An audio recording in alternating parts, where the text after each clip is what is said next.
नमस्कार, मैं अतुल वर्मा एक बार फिर से स्वागत करता हूं। आज के वीडियो में हम एक बहुत डिटेल रिसर्च आपके सामने रखने की कोशिश करेंगे कि कैसे महंगाई जो है आपका बहुत बड़ा जो प्रॉफिट होता है उसको गायब कर देती है, जो आपको बिलीव भी नहीं होता है उसकी चर्चा करेंगे साथ में। और ये जो डेटा होगा ये काफी लंबे समय का, करीब 150 साल का डेटा मैं आपके सामने रखने की कोशिश करूंगा। साथ में जिस तरह से मार्केट में इक्विटी फंड्स बहुत तेजी से बढ़े हैं दुनिया भर में, तो क्या एक बड़ा ब्रेकआउट होता हुआ दिख रहा है दुनिया के परिप्रेक्ष्य में। अगले कुछ समय के लिए क्यों स्टॉक मार्केट बहुत बुलिश हो सकता है, वहां पर बड़ी रैली हो सकती है, उसकी एक बड़े कॉन्टेक्स्ट में क्या संभावनाएं बनती हैं उनकी चर्चा करेंगे। वीडियो को पूरा ध्यान से देखिएगा, डिटेल में बात करूंगा लेकिन लास्ट तक देखिएगा ताकि सारी चीजें आपको इत्मीनान से समझ में आए। इस टाइप के कंटेंट वाले वीडियोस अगर आपको पसंद आते हैं तो चैनल को सब्सक्राइब जरूर करिएगा, बट एक्चुअली इस टाइप का कंटेंट का वीडियो आपको यूट्यूब पे नहीं मिलेगा। तो अब अगर हम लोग स्टार्ट करें तो पहले तो आपके सामने 1952 से मैं एक चार्ट रख रहा हूं। ये जो चार्ट है ये 1952 से लेकर के वर्ष 2025 तक का डेटा आपके सामने रखता है।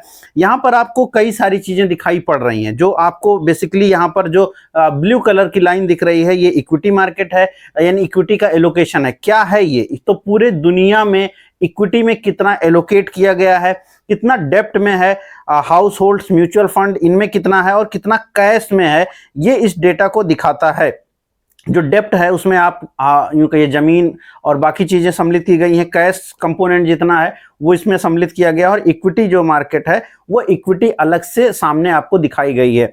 तो जब भी 1952 से अगर आप देखें तो एक बार, चूंकि हम यहाँ पे 1952 से डेटा को ले रहे हैं अभी, और महंगाई का डेटा हम थोड़ा पुराने टाइम से लेंगे, तो अगर 1952 से भी देखें तो जब भी ये ब्रेकआउट करता है इक्विटी मार्केट, लास्ट टाइम बड़ा ब्रेकआउट कब इक्विटी मार्केट को लेकर के हुआ, यानी दुनिया में इक्विटी एलोकेशन को लेकर के बड़ा ब्रेकआउट कब हुआ परसेंटेज टर्म में। अब याद रखिएगा दुनिया की इकोनॉमी बड़ी होती चली जाती है तो परसेंटेज टर्म का ब्रेकआउट होने में बहुत समय लगता है। तो जो पिछली बार बड़ा ब्रेकआउट हुआ था वो करीब करीब 1990 के आसपास में हुआ था, जबकि जो क्रॉसओवर हुआ था वो क्रॉसओवर हुआ था करीब 1980 के समय। 80 से लेकर के 90 का वो समय जिसमें वॉरेन बफेट जैसे लोगों ने बड़ा पैसा बनाया था। 90 से लेकर के 2000, अगर वॉरेन बफेट को आप समझते हो तो 80 से लेकर के 2002 उनका जो ड्रीम रन था वो उसमें पैसा उन्होंने बनाया था। पीटर लिंच की बात करिए, वो भी वही दौर है जिसमें उन्होंने सबसे बड़ा इक्विटी मार्केट का फंड बनाया है अपने लाइफ में। खैर इसके कभी और चर्चा करेंगे इन दोनों व्यक्तियों के ऊपर, लेकिन ये वो समय है जब बाजारों में बहुत बड़ी रैली हुई। तो उस रैली के पीछे क्या दिखता है? उस रैली के पीछे दिखता है एक ब्रेकआउट जिसको समझ ना आ रहा हो तो चार्ट जहां पर सबसे लाइफ हाई लेवल निकालने लग गया, आप उसको मान के चलिए। तो 1990 के आसपास वो समय आता है कि जब दुनिया में इक्विटी फंड में सबसे ज्यादा एलोकेशन जाना शुरू हुआ और डेप्ट में बाकी जगहों से पैसा कम जाना शुरू हुआ, या कहिए निकलना शुरू हुआ। वहां से अगले 15 साल, 10-12 साल, करीब 2002 तक बहुत एक तरफा बाजारों में आपने रैली देखी, और उसके बाद चूंकि एक बड़ा रैली आपने देखा उसके बाद वो रैली जो है टूटी भी और थोड़ा सा वहां से गिरावट भी हुई 2002 तक। तो वो .com बबल वाला जो बात है तो वो आपका बस्ट हुआ, थोड़ा सा वहां पे मार्केट गिरी, फिर उसके बाद मार्केट चली थी। लेकिन अगर आप 2002 से लेकर 2008 की बात करिए, मार्केट चली थी, लेकिन वहां पर चूंकि एलोकेशन वाइज अगर देखा जाए तो उस पीरियड में एलोकेशन धीरे धीरे करके इक्विटी मार्केट में बढ़ा। पिछले, अब अगर हम यहाँ पे महत्वपूर्ण चीज है कि मुझे ब्रेकआउट समझना है, तो 1992 के बाद जो एक बड़ा मूव आया 2002 तक, 2002 के बाद वो जो ब्रेकआउट हो रहा है वो अब हो रहा है 2025 में, यानी 2024-2025, चूंकि 24 में थोड़ी गिरावट हुई है, उसके बाद धीरे धीरे करके अब वो समय दिखाई पड़ रहा है जब इसमें काफी ज्यादा एलोकेशन हुआ। तो उस समय का जो ब्रेकआउट लेवल है तब वर्ल्ड लेवल पर इक्विटी मार्केट में 32% पर ब्रेकआउट बना था। 1990 में 32% टोटल इक्विटी मार्केट में पैसा आना शुरू हुआ इक्विटी मार्केट में, वहां से वो बढ़ करके 50% तक गया, यानी वो काफी बड़ा मूवमेंट क्रिएट हुआ। डेप्ट में पैसा कम होना शुरू हुआ।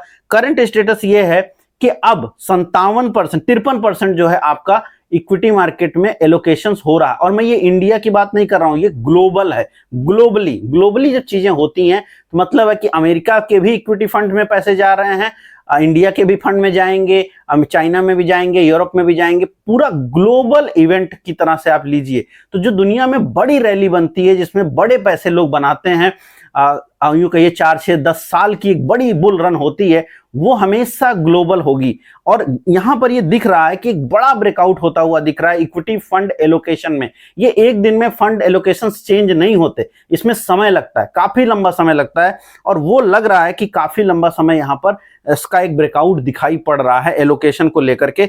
अब यहां पे महत्वपूर्ण हो जाएगा कि क्या वर्ल्ड लेवल पर इक्विटी एलोकेशन जब तक 45% टोटल के नीचे नहीं जाएगी, तब तक इक्विटी मार्केट में बड़ा पैसा इनफ्लो के रूप में आने वाले वर्षों में आपको देखने को मिलेगा। इसमें डे टू डे ट्रेडिंग को मत जोड़िएगा, इसमें हर दिन 2 दिन 4 दिन 6 दिन में जो मूवमेंट होती है उसको मत जोड़िएगा।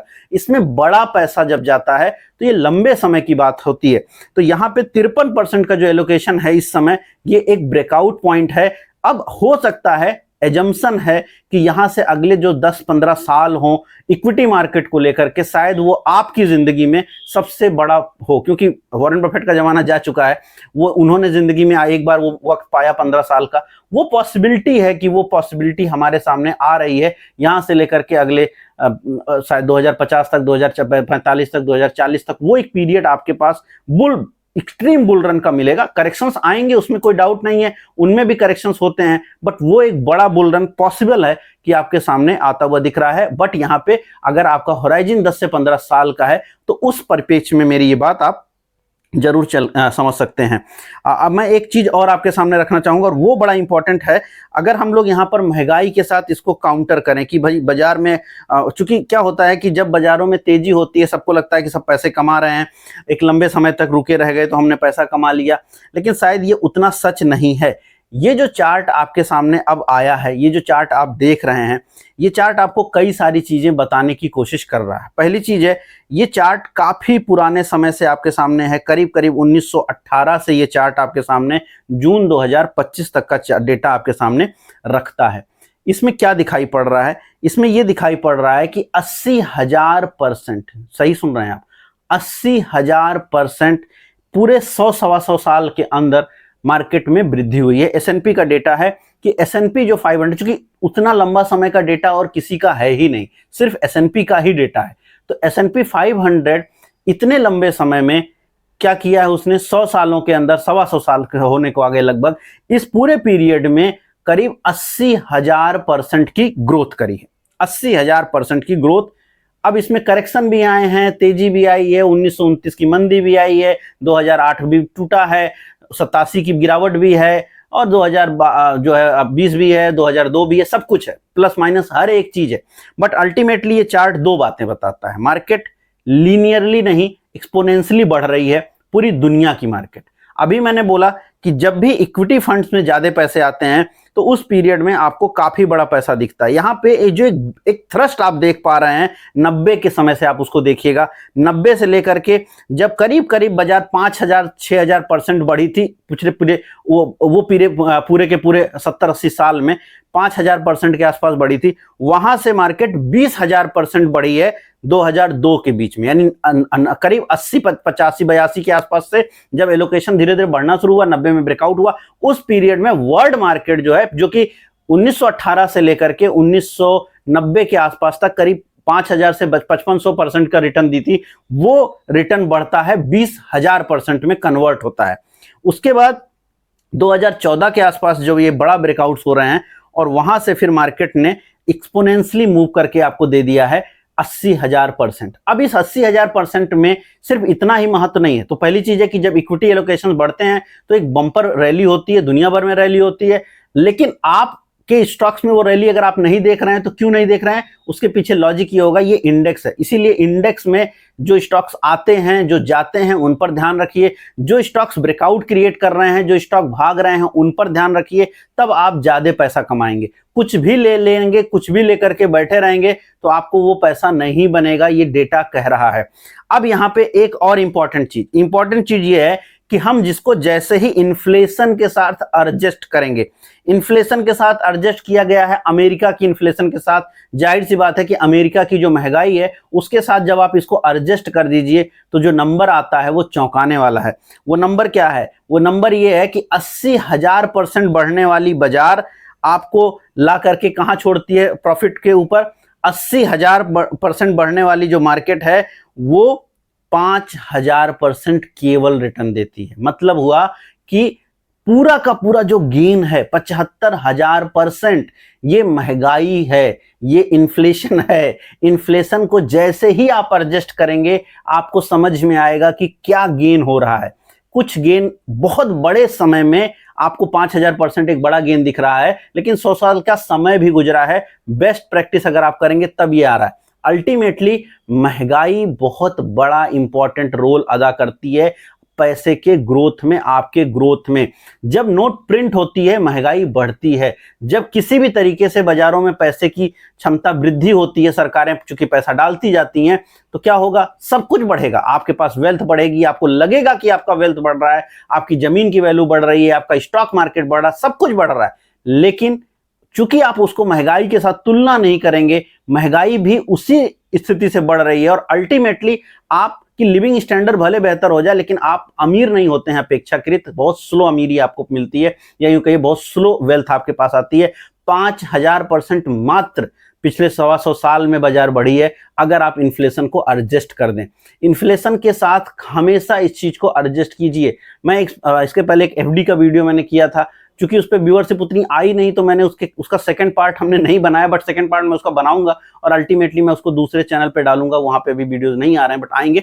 मुद्दा ये है कि आपको फाइनेंशियली एजुकेट होना पड़ेगा। अगर आप ये सोच के चल रहे हो कि ना महंगाई के बराबर 1% 2% मैं कमा रहा हूं तो ठीक है, बहुत अच्छा है, तो आपका वो रिटर्न आ ही नहीं सकता। भले ही बाजार बढ़ेगी, भले ही आपके एसेट क्लास में तेजी आएगी, मगर आप कुछ नहीं कमाएंगे। अल्टीमेटली आप वहीं रह जाएंगे या फिर बहुत थोड़ी गति से बढ़ेंगे। तो हमेशा आपका कोशिश क्या होना चाहिए कि इन्फ्लेशन जितना चल रहा है उसका डबल मैं कमाऊं, तब जाकर के आप इन बिटवीन कहीं आएंगे। अब अगर आप सोचो इन्फ्लेशन को आप एडजस्ट कर रहे हो, 5,000% आ रहा है, अगर आप इन्फ्लेशन को 10% से बीट कर रहे होते, सिर्फ 8-10% से, तो आपका जो नंबर आता है वो करीब करीब 60,000, करीब करीब 40,000% आ जाता है।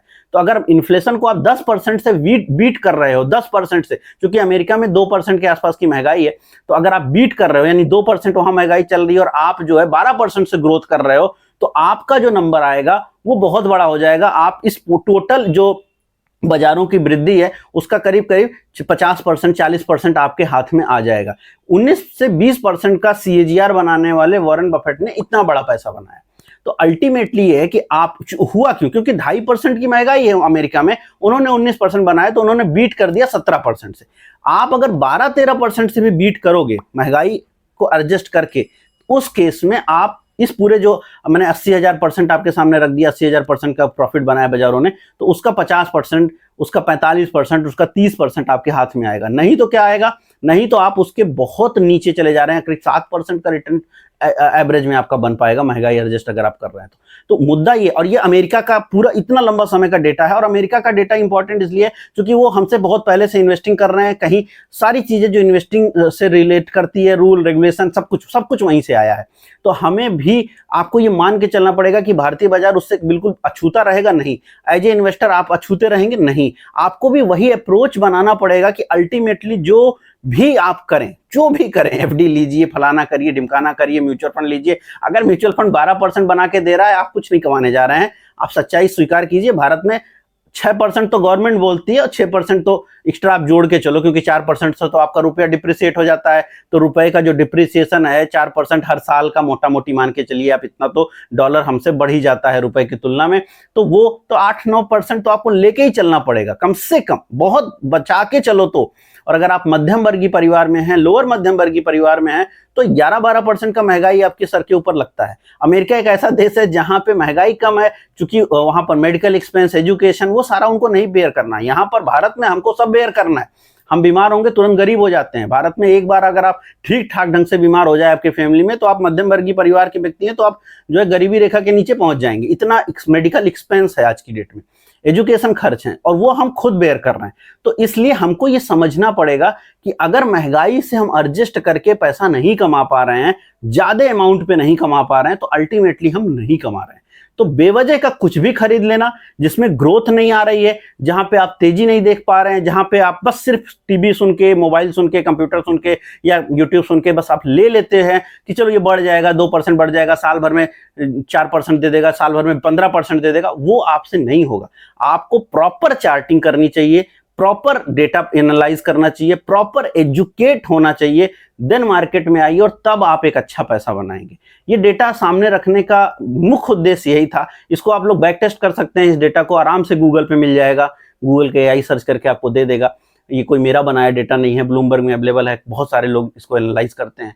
बट मुद्दा ये है कि इसको जब आप एनालाइज कर रहे हो तो आपको सही छवि समझ में आएगी कि यार इसका असर क्या है। पहला चीज, इक्विटी फंड जब ब्रेकआउट कर रहे हैं, जैसे इस समय ब्रेकआउट कर रहे हैं, अब जो लोग बहुत ज्यादा पेसिमिस्ट हैं कि मार्केट 16,000 जा रही है, 12,000 जा रही है, 18,000 जा रही है, वो कहीं भी जाए मेरे भाई, इक्विटी मार्केट में बहुत सारी इक्विटी ऐसे मिल जाएंगे जो आपको बढ़ेंगे। पहली चीज है कि जब आप हमें देखते हो या किसी को देखते हो, वो व्यक्ति अगर बोल रहा है कि मार्केट वहां जा रही है, यहां जा रही है, वो कुछ नहीं, आप अपना खुद का एनालाइज करो, पहली चीज है। दूसरी चीज है ब्रॉडर पिक्चर देखो। अगर आप एक इन्वेस्टर, अब ब्रॉडर पिक्चर का मतलब इस तरह के डेटा को एनालाइज कीजिए। इसमें यह भी याद रखिए कि 70% स्टॉक एक समय में बाजार के हिसाब से चलेंगे, लेकिन 30 से 35% स्टॉक अपने हिसाब से चलेंगे। तो अगर मार्केट मान लीजिए घटती चली जाए तो भी ऐसा होगा कि 30% स्टॉक यहां से अगले साल भर के अंदर वो बढ़ जाएंगे, 2 साल के अंदर वो यहां से काफी बढ़ जाएंगे। ये हमेशा होगा। और मार्केट अगर घट रही है तो भी ऐसा होगा कि स्टॉक बढ़ेंगे, और मार्केट अगर बढ़ रही है तो भी ऐसा होगा कि 30% स्टॉक घट रहे होंगे या 40% स्टॉक घट रहे होंगे।